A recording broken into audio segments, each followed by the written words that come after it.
तो दोस्तों मेरी वीडियो अच्छी लगे तो लाइक कीजिए, शेयर कीजिए और बेल का बटन दबाइए, सब्सक्राइब कीजिए। आने वाली वीडियो के लिए नोटिफिकेशन के लिए आप बेल का बटन दबाइए, सब्सक्राइब कीजिए, आपको सारी वीडियो आपको मिल जाएंगी। तो दोस्तों आज हम बात कर रहे थे मेमोरी की। मेमोरी कंप्यूटर का एक बहुत मोस्ट इम्पोर्टेंट पार्ट होता है, जिसके बगैर कंप्यूटर अधूरा है। अधूरा क्या, कंप्यूटर उसके बगैर कुछ भी नहीं है। इसलिए मेमोरी की बात की जाए और करनी भी चाहिए। मेमोरी आखिर होती क्या है, सबसे पहले जानना जरूरी है कि मेमोरी होती क्या है और मेमोरी कितने तरह की होती है और मेमोरी का यूज क्या है। हम सुनते हैं अक्सर कंप्यूटर में मेमोरी होती है, इतनी मेमोरी, इतने जीबी मेमोरी, इतने एमबी मेमोरी।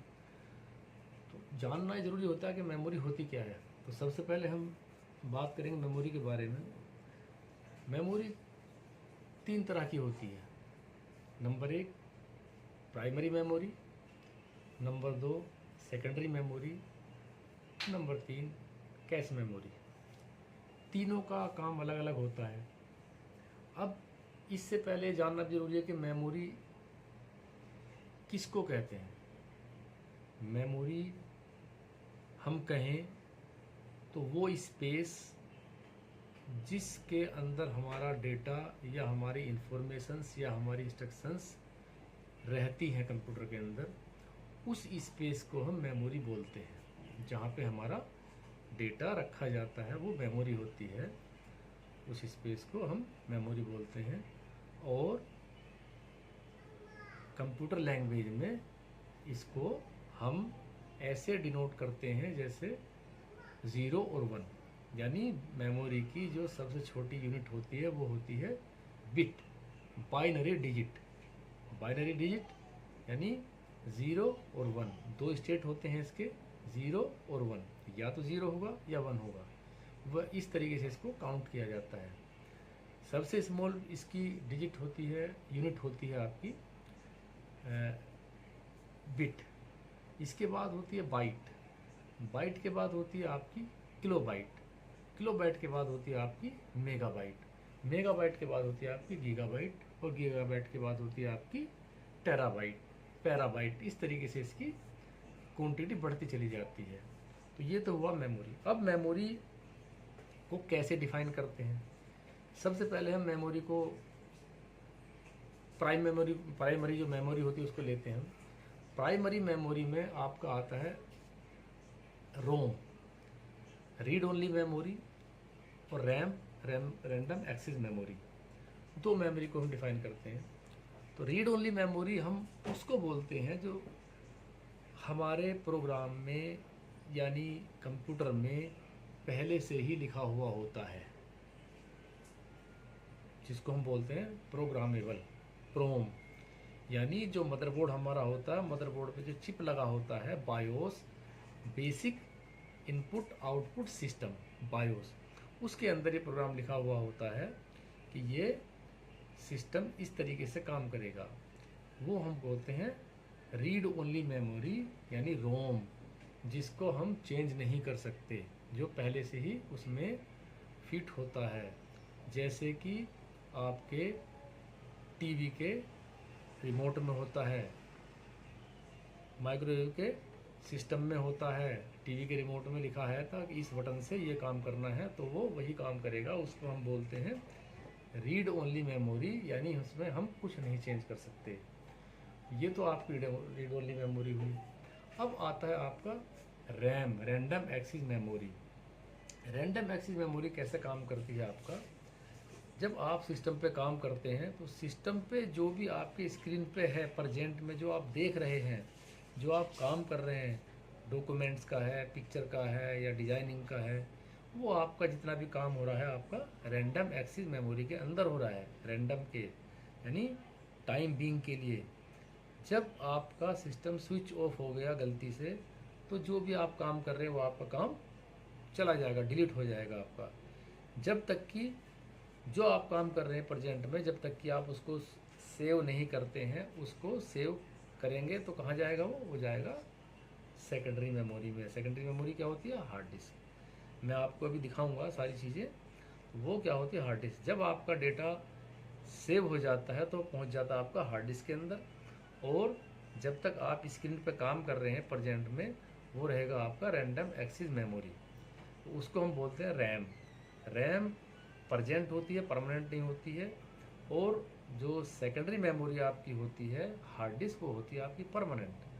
तो इस तरीके से इनको डिफाइन किया गया है। अब रैम जो होती है, रैम को आप अपने तरीके से बढ़ा सकते हैं कंप्यूटर में। जैसे आपकी 4 GB है, 6 GB है, 8 GB है, ये एक हार्डवेयर पार्ट होता है। मैं दिखाता हूँ आपको रैम। ये होती है रैम। ये मेरे पास लैपटॉप की रैम है, रैंडम एक्सेस मेमोरी। जितना भी अब आप काम करते हैं प्रेजेंट में, वो सब इसके अंदर होता है। जब तक कि आप उसको किसी नाम से सेव नहीं करेंगे, तब तक आपका ये रैंडम एक्सेस मेमोरी के अंदर चलता रहेगा। अगर गलती से कंप्यूटर स्विच ऑफ हो जाता है तो आपका जो भी वर्क इसमें हो रहा है वो सब रिमूव हो जाएगा, डिलीट हो जाएगा।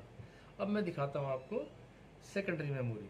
सेकेंडरी मेमोरी ये होती है आपकी हार्ड डिस्क, HDD। ये अलग अलग कंपनी की होती है। ये WD की होती है, सैमसंग की भी होती है, LG की भी कुछ टाइम में आई थी। ये हमारे पास लैपटॉप की हार्ड डिस्क है, इसको हम बोलते हैं सेकेंडरी मेमोरी। सेकेंडरी मेमोरी आप पेन ड्राइव को बोल सकते हैं। तो इसके अंदर हमारा परमानेंटली डेटा रखा रहता है। ये हमें सेकेंडरी मेमोरी, ये आपकी मेमोरी हो गई।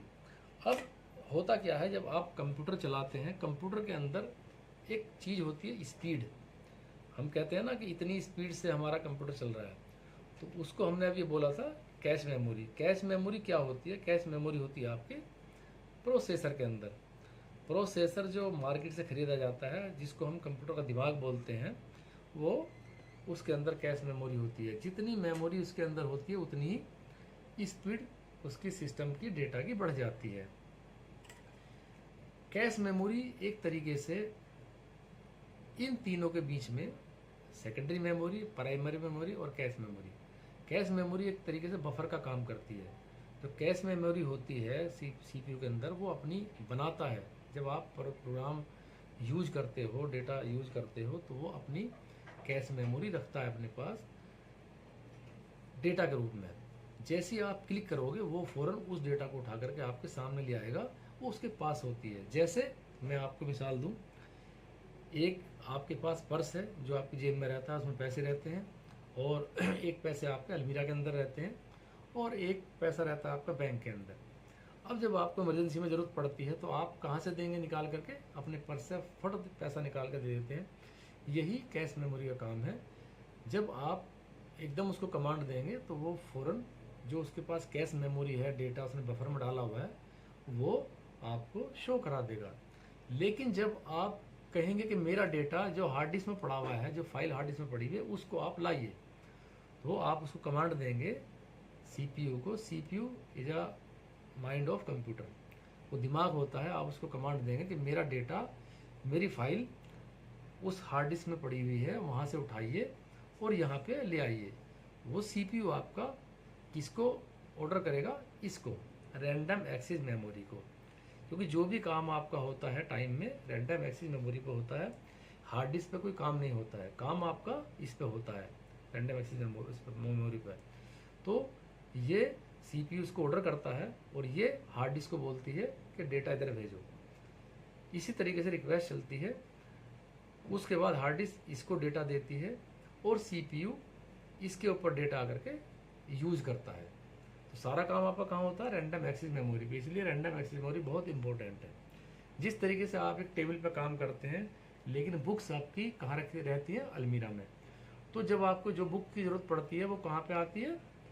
यहाँ पे आ जाती है। इसका मतलब आपका टेबल जो है रैंडम एक्सेस मेमोरी है, क्योंकि वर्क इस पर हो रहा है, लेकिन इस पर सामान रखा हुआ नहीं है। जो वर्क आपने किया, उठा करके फिर आपने अलमीरा में रख दिया। तो अलमीरा क्या है? आपकी सेकेंडरी मेमोरी। रैम क्या है? आपकी रैंडम एक्सेस मेमोरी। CPU क्या है? आपका कैश मेमोरी। इस तरीके से ये तीनों चीज़ें आपका मिलकर काम करती हैं। तो इसमें कोई भी आपको डाउट है, आपको अच्छे से समझ में आया होगा। अगर नहीं आया तो मुझे आप कमेंट्स करके बोलिए, और जो भी आपकी प्रॉब्लम्स हैं आप कमेंट्स में लिख दीजिए, मैं आपको सॉल्व करूँगा।